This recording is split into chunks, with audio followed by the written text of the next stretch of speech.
Salut Goth pour ton premier message dans le chat. Comment tu vas?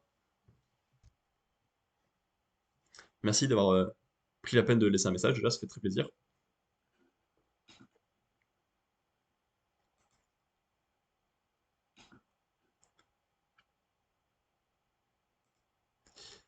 Je prépare. T'es sûr du choix de d'émoticône avec ton message? Oui, oui, bah ça va. Le week-end de 3 jours fait du bien. On est prêt pour une semaine de boulot. On a le live IRL, c'est mes lives préférés. J'ai lu un jump qui était pas ouf, mais voilà, c'est bien, on va pas au cinéma après, ça fait plaisir.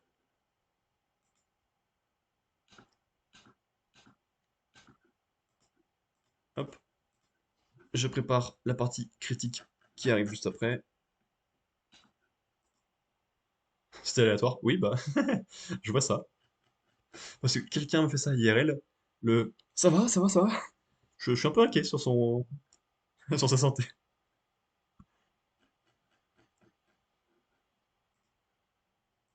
Hop. C'est quoi ton manga préf? Ah, ça me fait rire. J'ai cette question assez souvent. En même temps, vu que je parle de manga, c'est plutôt logique. Euh, Tiens, pendant que je te réponds, si tu peux, toi aussi, me dire c'est quoi ton manga préf. J'en ai plus trop en ce moment, parce que c'est plutôt rare que je relise des choses ou que je sois à fond dedans. Mais je suis dans cité plusieurs qui m'ont marqué plus ou moins récemment. La plupart pour les mêmes raisons. Le fait de retrouver un côté très humain dedans. Donc, genre, il y a Beastars. Et c'est drôle de retrouver un côté humain dans une histoire où il n'y a que des animaux. Moi, je trouve ça hilarant. Euh, Prisonnier Riku, qui m'a bien marqué dans ce sens-là aussi. Putain, je me fais une liste à chaque fois, comme ça, et à chaque fois j'oublie ce que j'ai bien aimé. Euh, Fut un temps, il y a eu One Piece, et ça c'est très loin maintenant du top 1. Fut un temps, il y a eu Seven Deadly Sins aussi. Il y a Assassination Classroom, qui est, je pense, un shonen basique qui me parle le plus. Midnight? Eh, je connais même pas.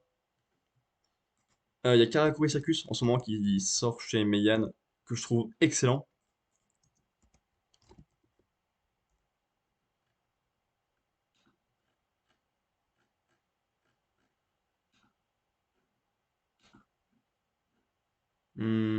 Voilà, pour l'instant de test, comme ça que j'ai réussi à remettre.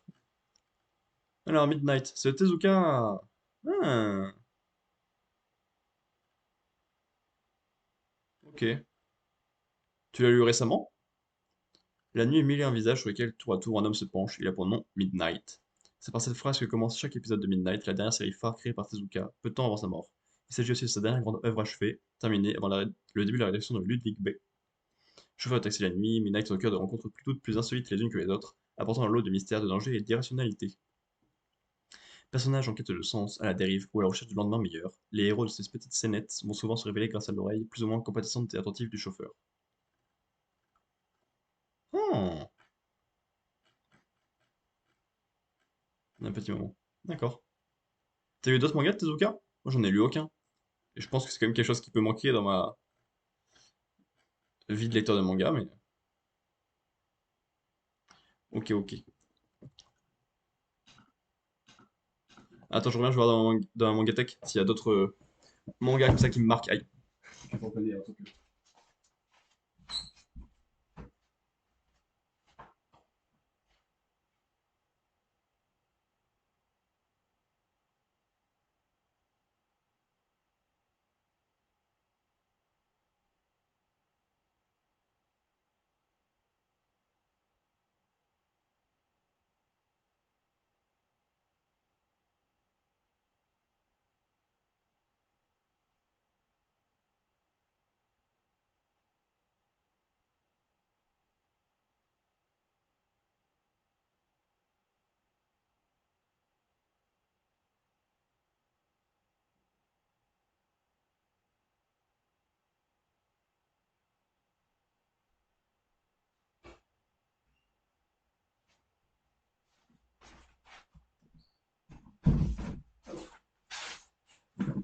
Vu quelques autres de plus qui m'intéressent en fait.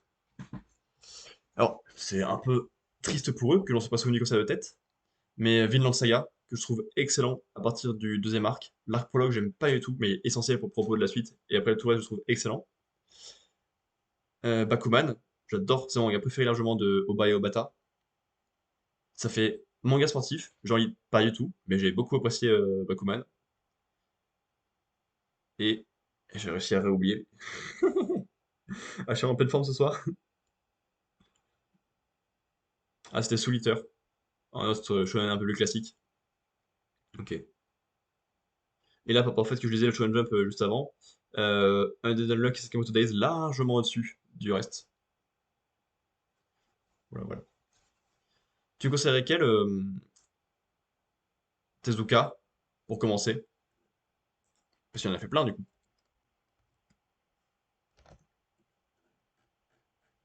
Bah, Midnight, du coup, je suppose. C'est ton préféré. Petit malin, ouais.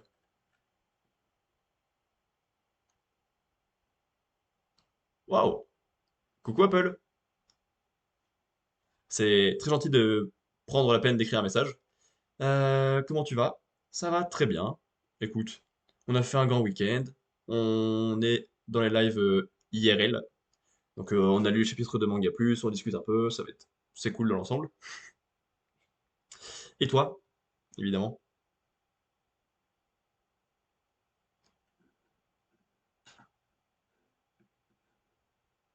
Tac, tac, tac. Je regarde le titre. Parce on a fini de lire les suites de Manga Plus de cette semaine, qui était pas excellent. Oui, Ghost. Du coup, t'as pas écouté les trois autres mangas que j'ai cités, je crois. Tu as combien d'écrans? Deux. Et là, c'est une télé en plus. C'est une vieille télé que j'ai récupérée à ma famille et j'ai juste branché sur mon PC. Du coup, j'étais allé voir dans la Mangatech. J'ai... C'était Vinland Saga, aussi un manga qui m'a marqué. Pas le premier arc, j'aime pas du tout. Il est ultra essentiel pour le propos du manga, mais j'aime pas. Mais tout le reste, je trouve ça excellent. Bakuman, je suis pas fan de manga de sport. Ça n'est pas vraiment un, mais il y a les codes du manga de sport. Et donc, c'est largement mon préféré de Oba Obata. Et Soul Eater, en shonen plus classique. Parce qu'il est quand même bien différent. Voilà. Et si je devais être dans le Shonen Jump actuel, vu que j'ai suivi des mangas plus juste avant, c'est Undead Unluck et Sakamoto Days de loin.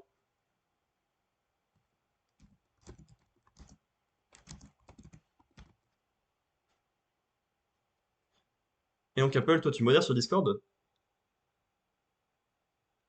Ça te prend du temps? Ou tu fais qu'à l'occasion?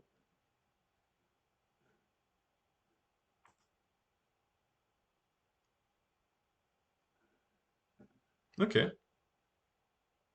Bah de toute façon, il y a pas mal de trucs sur internet qui prennent du temps et qui se voient même pas tant que ça. Je modère le serveur d'Anime France plus peuplé. Ah oui, bah oui! Ça fait du boulot effectivement.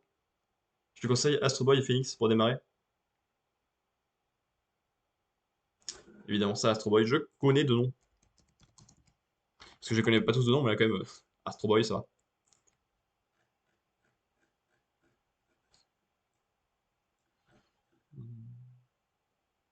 1952 et Phoenix.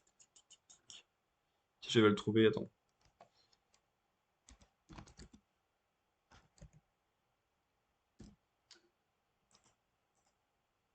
56. Ok.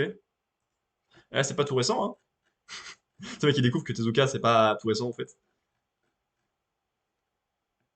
Ok, ok. Ben, merci pour les conseils, en tout cas. Ah. Vous lisez Kingdom? Tu joues à des jeux? Sur Twitch? Ou en général? Je sais pas sur Twitch, mais...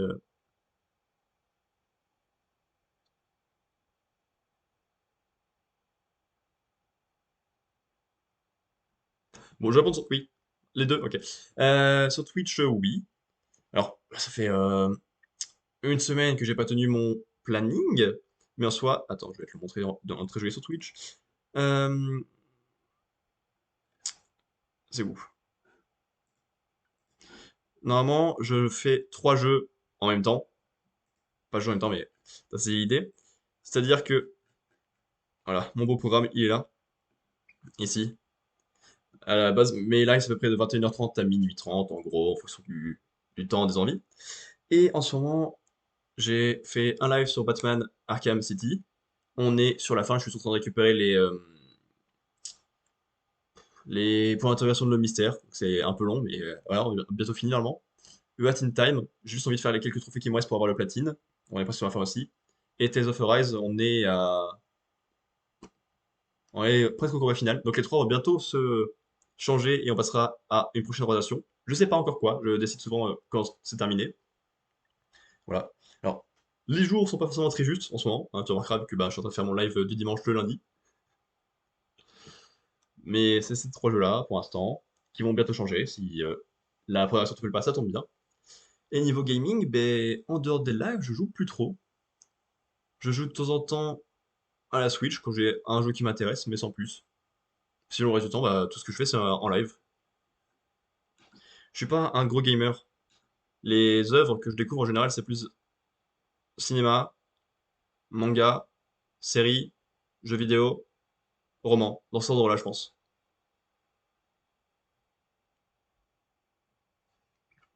Mais j'ai commencé ma vie sur Internet liée au manga, parce que j'ai commencé le premier, non, le 3 janvier 2019, en parlant manga sur Twitter. J'ai ouvert un blog il y a 4 ans et un jour pour parler manga. Après, j'ai fait un peu sur YouTube. Ah, bah, pas de souci. N'hésite pas à repasser, ça me fait très plaisir que tu viennes discuter déjà. Et bon courage pour ton dos. Au revoir, dors bien, à bientôt.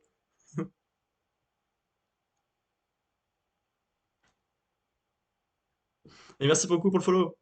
Merci Ghost. Voilà, ma tête avec les cheveux longs qui date d'il y a 3 semaines. Faut ok, que je mette à jour mon alerte. Merci beaucoup Ghost pour la discussion et pour le follow. À bientôt, bonne nuit. Ils sont trop bien les live IRL, j'adore. Bon, c'est bon. Au cas où. Donc voilà, merci Ghost pour ton apparition ici. Si vous suivez Kingdom et que vous voulez pas vous faire spoiler, fuyez les prochaines minutes. Car aujourd'hui, j'ai lu les. J'y arrivé. Tome tac, 65 et 66 de Kingdom. Donc je vais en parler à peu près en détail. Donc si vous avez peur d'être spoilé, vous pouvez partir et revenir d'ici 5 minutes grand max. Parce que c'est compliqué comme retour. Ça faisait depuis bah, le dernier envoi que j'avais pas lu. Donc ça fait commencer à faire quelques temps. Dernier envoi de Kingdom par Meian. Si je vérifie, tac tac tac. Ah, faut vérifier comme ça. Novembre 2022. Donc 6 mois. Décembre, janvier, février, mars, avril, 5 mois. C'est plus raisonnable qu'avec l'envoi d'avant, mais ça reste un peu long. So long. Ça marche très bien. Mais c'était compliqué de se remettre dedans, parce que c'est vraiment un arc de bataille qui dure depuis 15 tomes, et ça fait beaucoup d'informations, beaucoup de personnages, avec des noms pas toujours aussi simples. Alors que mon frère venait juste de tout relire, donc je pense que lui c'était tout frais et très agréable. Ouais, c'était un peu chiant. Euh, la bataille est compliquée dans le sud de Zao. Il y a beaucoup d'explications des plans pour expliquer qu'on va se diriger vers le nord, que ce soit en pour Zao en faisant exprès de donner tout le monde là-bas pour les piéger et tout ça, et pour Kin, ben, parce qu'il pense que tout va aller mieux. L'ironie dramatique pendant un tome et demi est assez forte, ce qui est un truc plutôt original, de voir nos héros si confiants, si plein d'énergie, hormis deux qui commencent à douter un petit peu, puis commencer à se prendre une raclée parce que ben, c'est les méchants qui menaient la danse, quoi. Les méchants pour eux, bien évidemment, parce que c'est pas spécialement des méchants. Attendez, je suis presque à vous. Tac. Voilà, je me suis perdu. Il n'y a pas tant de batailles que ça, si ce n'est sur la fin. Quelle jolie voix. Parce que ben, tout le plan de Zao, c'est réduire à peine leur force, les piéger par-ci par-là pour les mener pile dans leur piège, qui est une ville surchargée de monde. et surprendre par le nombre, justement. Keane pensait gagner tranquillement avec ses 140 000 soldats. Ils sont face à 310 000, je crois, un truc comme ça. Donc ça va être plutôt compliqué. Et ensuite, le personnage va être surpuissant totalement pour contrecarrer ce plan, en agissant de manière surprenante, en agissant de manière puissante. Il y a quelques pertes qui pourraient être graves si je me souvenais des personnages. Heureusement qu'il y a un mini flashback avant, enfin juste après, ça m'aide à accrocher un peu plus ce personnage. Il y a de l'action, ça fait plaisir. Et ça me fait me rendre compte que The Last Samurai, c'est vraiment très mauvais niveau action et combat. Genre très très mauvais. Voilà. En gros, ça fait plaisir. C'était compliqué de se remettre dedans. L'arc est un poil trop long, je pense. Même à relire d'une traite, il doit être un peu chiant. Et le pire, c'est qu'il est toujours pas terminé. Parce que là, on est à au moins deux volumes de la fin. Parce qu'il y en a deux qui sont sortis au Japon qui continuent d'être dans cet arc-là. Non, pas du tout, Meian. Hop, hop, hop. Les prochaines fois, on aura ça et ça. On aura donc Kanki, quelques soldats à lui. Euh, je sais pas qui c'est. Je sais pas qui c'est. Bébé Kanki. Et du coup, peut-être que Kanki deviendra enfin intéressant. Parce que tout le monde est fan de Kanki et tout ça, mais Riboku l'analyse super bien à la fin du volume 66.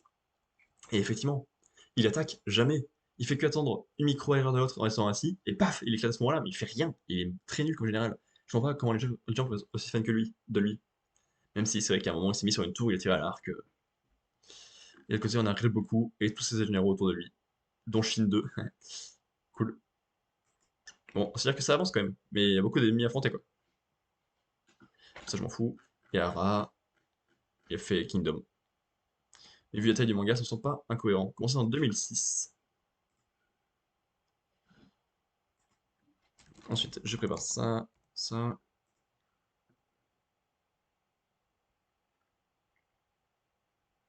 C'est drôle, j'ai pas fait la pause, vu qu'il y a des gens qui viennent discuter. Et c'est pile au moment de ça, comme d'habitude. Ça me fait rire. Euh, Et j'ai vraiment le cerveau qui se débranche plein de fois ce soir, hein. Je suis pas en forme, je suis pas en forme. Et je pense que ça va être ça pendant quelques temps. Je reviens chercher mon casque.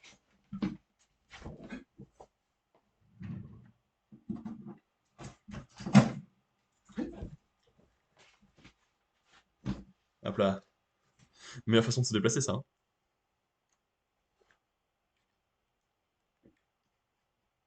Ouais, je suis où le trou là? Alors,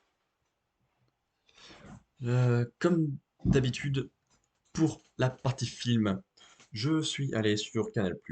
J'ai regardé les derniers films sortis. Tous ceux qui sont plus de 3 étoiles sur 5 sur Letterboxd, je les regarde. Et après, bah, je kiffe ou pas. Et là, la réponse est ou pas, deux fois. Parce que tout d'abord, j'ai regardé Thor Love and Thunder, qui a noté moins de 3 étoiles, certes, mais je compte finir la phase 4 du MCU, qui me restait que lui, Black Panther, Wakanda Forever, Je s'appelle Groot et Werewolf by Night, pour avoir vu toute cette phase 4. Comme ça, je pourrais vous faire, dans un live de ce genre-là, une tier list de la phase 4. Et vous allez me détester. Parce que pour l'instant, de mémoire, si je regarde ma mémoire externe,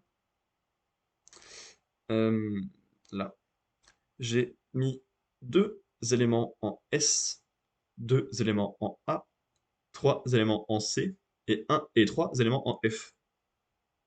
Il me resterait trois éléments à placer là en plus. Même plus, oula. Attends, j'ai même pas fini de regarder toutes les séries. Ah, il en manque des trucs à rajouter. Ah oui, bah je sais pas alors. Mais voilà, le premier G où j'en étais à ce moment-là. Sorti le 13 juillet 2022 en salle, 1h59. Aventure, action, science-fiction, fantastique de Taika Waititi. Noté 2,6 et 2,3, c'est pas ouf.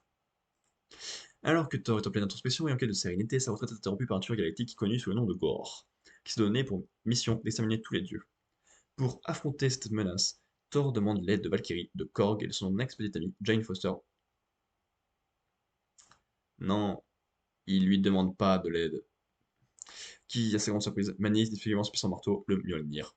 Ensemble, ils se lancent dans une dangereuse aventure cosmique pour comprendre les motivations qui poussent Gore à la vengeance et arrêter avant qu'il ne soit trop tard.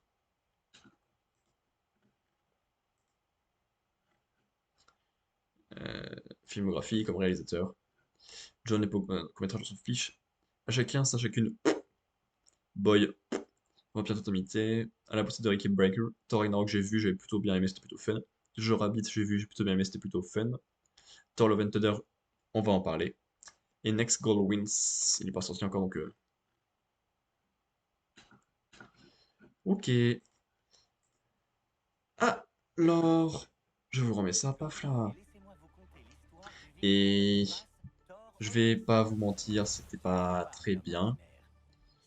C'est compliqué de regarder des bons trucs de super-héros du genre The Boys actuellement et de tomber sur ça derrière qui ben, fait partie de tous les problèmes dénoncés par The Boys, ce qui est très con.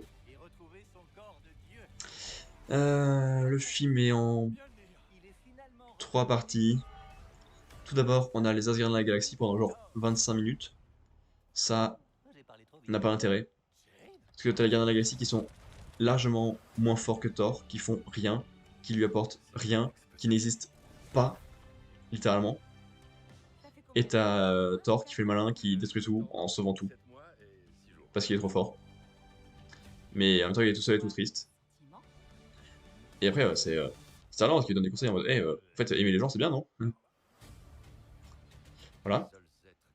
Et ensuite, il y a un méchant qui arrive, qui sort de je ne sais où, qui vient l'affronter. Il est rejoint par ses amis, même Jane Foster, qui a un cancer, et qui le rejoint donc pour ça. Ils vont demander l'aide des dieux pour affronter ça. Ça se passe mal. Ils se battent contre les dieux parce que c'est des abrutis. Ils perdent quelqu'un de leur équipe. Du coup, ils sont encore moins forts avant qu'après avoir demandé de l'aide. Et pourtant, ils vont gagner. Pas trop. Parce qu'ils vont faire leur combat. Ils sont éclatés. Tout le monde de l'équipe part sauf Thor. Thor y va. Donne ses pouvoirs à des enfants. Tout le monde revient l'aider, à peu près. Et voilà. Bref, niveau scénario, c'est le bordel. C'est pas très très intéressant, c'est pas très très poussé, pas très très malin. Mais, niveau idée cool, le cancer.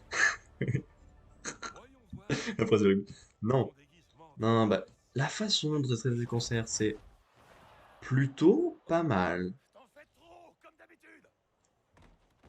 C'est pas poussé trop fort, trop loin, mais ça marche plutôt bien. Pas le fait que ça donne du pouvoir à Jane et que ça la fasse devenir hyper forte.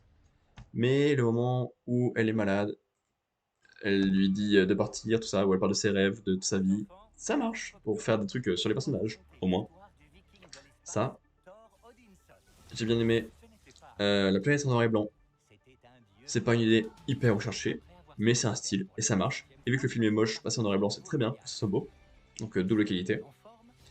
Et un peu l'affiliation, donc c'est un peu le propos du film. C'est cool que Thor donne ses pouvoirs aux jeux enfants pour les développer et qu'il l'aide lui-même en retour. Et qu'au final, ils finissent avec un enfant, à lui, pour s'en occuper. Ça marche. Le reste, après, bah, c'est long, c'est faussement fun, c'est faussement coloré, c'est trop, dans tous les sens. Et en plus, c'est chiant parce qu'il y a un personnage qui s'appelle Thor, un personnage qui s'appelle Gore, un personnage qui s'appelle Cord. Et des fois, quand les noms sont prononcés à milieu de phrase, sans trop de contexte, pour savoir qui est le sujet, c'est un peu chiant. Voilà. C'était une histoire de foudre et d'amour. Et ensuite, aujourd'hui même, commencé ce matin, fini ce soir.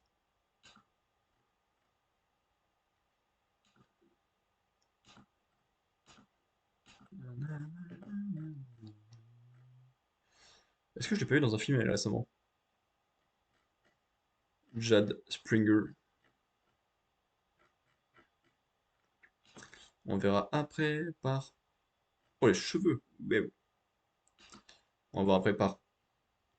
Non, je suis con, hein. J'ai vu Petite Solange aujourd'hui même. Sorti le 2 février 2022 en salle, 1h25, comédie dramatique de Axel Repère.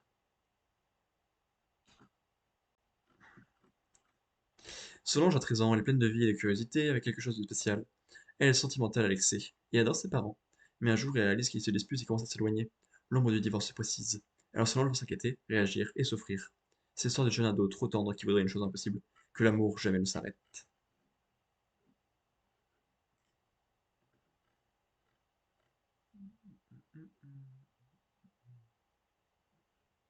Je les ai déjà vus quelque part et ça me perturbe. Alors, elle, attends, je vais repasser par ici. C'est un film français, Axel Repère, elle a fait quoi d'autre? La famille Wahlberg, Tirer la langue mademoiselle, Le prunelle de mes yeux. Ok, je connaissais rien là-dedans, très bien. Donc ça pas besoin.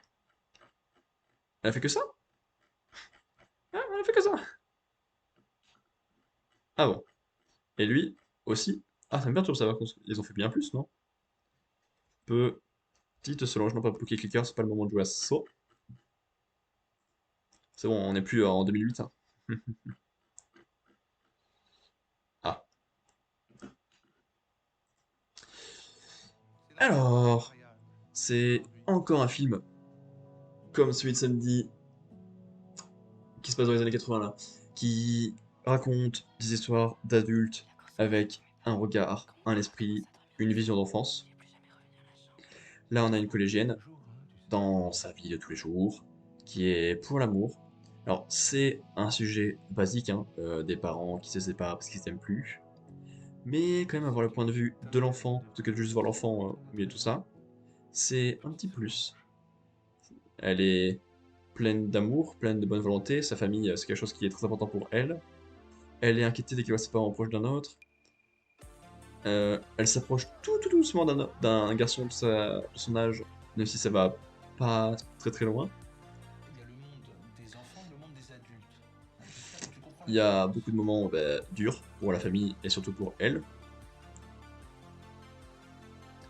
Voilà, c'est contemplatif, c'est mignon, ça joue de manière à peu près correcte. 14 ans. Juste le frère, je vois pas trop à quoi il sert, mais il est là. À un moment, il part, ça et seul encore plus Solange, je pense que c'est ça le but. Ouais, entre son frère qui part en voyage, sa copine qui veut pas parce qu'elle a les pris le téléphone, tout ça, elle finit tout seule et des fois, c'est pas trop le moment quoi pour être seule. Voilà. Ça me perturbe de voir Philippe Catherine jouer un personnage par contre, du coup. Parce que bon, bah, je l'ai déjà croisé dans d'autres trucs et c'est. Son image est un peu incrustée à moi. Voilà. Sympathique, mais je vais pas non plus le conseiller dans tous les sens. Et c'est déjà tout pour la partie critique. Ça se fait plaisir.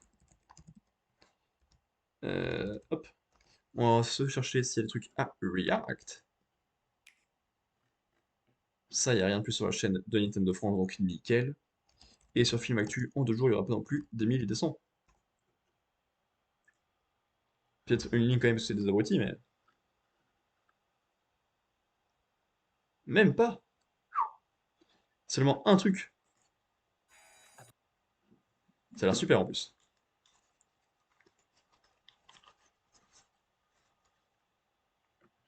Après 30 ans dans l'enseignement, Poutifard. Gros tocard. Gros lard. Ringard. Poutifard. Gros trouillard. Robert Poutifard a bien mérité sa retraite. Ses élèves ont grandi, mais il n'a pas oublié les pires d'entre eux. Et il va leur donner une bonne leçon. Aidé par sa complice machiavélique. C'est qui ta prochaine cible? Anthony Lequin, très peu de neurones, des jumelles, 2 têtes, mais un seul cerveau. Bon, il y a Isabelle Lanty quand même, c'est cool, mais. Surtout une belle voix de casserole, hein. Je veux qu'elle souffre autant que moi, même pire. Souris, Anthony, tant que tu peux encore sourire. On va enfin passer aux choses sérieuses. Oui, non, mais je sais que tu es affectueux.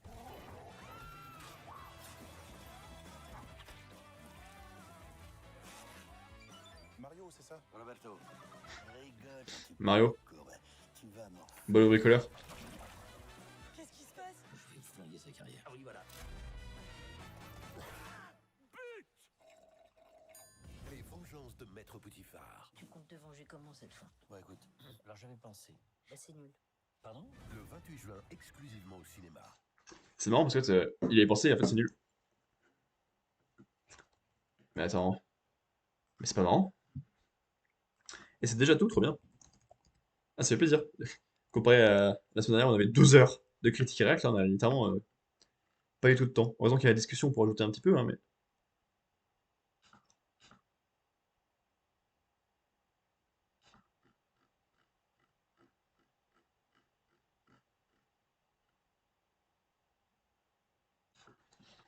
Ouais.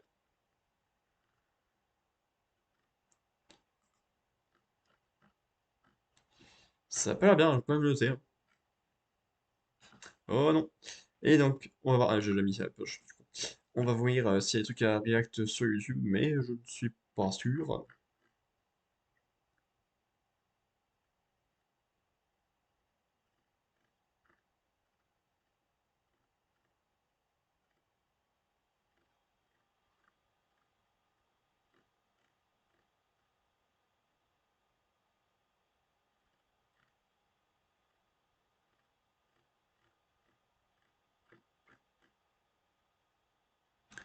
Ouais. Bof. Rien du tout sur la page d'accueil YouTube. Et sur les tendances, dans les tendances d'ailleurs en français.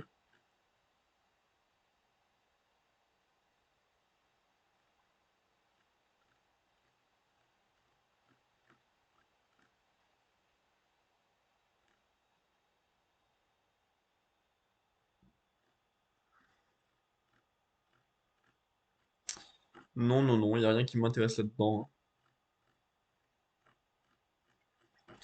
Si ce n'est que c'est drôle. En ce moment, je m'amuse à faire un peu de montage. Pas possible du tout. Genre, il y a les émissions script de Arcade qui sont en plein d'épisodes. Du coup, je me suis amusé à prendre toutes les parties d'un seul épisode pour les coller les uns après les autres, et retirer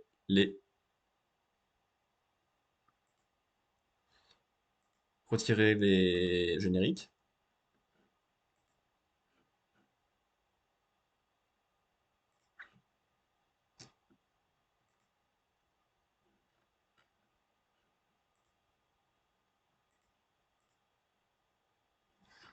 Voilà, hop, par exemple, j'ai mis tous les morceaux de Sonic ensemble. Sonic Adventure, ça fait 1h20. Far Cry 3, ça fait 1h07. Mario Luigi Evolution de Bowser, ça fait 1h11. Mario Luigi Paternity, ça fait 52 minutes. Pour Return quand on finit Sprite, ça fait 5h04. Portal 1 et 2, ça fait 1h03. Grim Fandango, ça fait 1h20. Et Undertale, ça fait 3h46. Pour l'instant, j'ai tout collé comme ça m'amuser. Juste pour avoir une vidéo comme ça, sans pub, avec tout d'un coup, sans moult générique, avoir tout propos en entier. Voilà. Et j'ai fait ça aussi pour Rétro Découverte. La saison 4, pour l'instant, il y a 33 épisodes. Et j'en suis à 10 heures tout pile de vidéo. Et ensuite, j'ai fait la saison 3. Elle était plus courte. Au final, elle fait 54 épisodes pour 13 heures. L'épisode 33 était à 7 heures, je crois. Donc, les épisodes sont plus longs. Et c'est drôle parce que saison 4, c'est que le scénario tout le temps. Ça me fait beaucoup rire. Et ça prend des fois des semaines de pause. Alors qu'avant, il n'y avait pas de semaine de pause. Et du coup, c'était des fois Edward qui parlait seul face à la caméra. Il n'y avait pas de scénario parce que ben, ils étaient dans d'une semaine. Parce qu'il n'y avait pas le temps, parce qu'il y avait des Covid, parce que plein de choses. Et bah, je préfère la journée saison 4 du coup. Avoir deux scénarios à chaque fois, quel plaisir. Voilà, en gros, pour tout ce qui est discussion. On va faire une pause de 5 minutes. On se retrouve à 23h20 environ pour jouer à Wario Master of Disguise. En fonction du temps que ça prend pour faire un ou deux chapitres, on verra bien. On va faire un chapitre, on verra l'heure qu'il est, on verra si je fais un deuxième chapitre, si on va sur Vampire Survivors, si on écrit un petit peu. On verra, je ne sais pas. À toute, YouTube, à demain.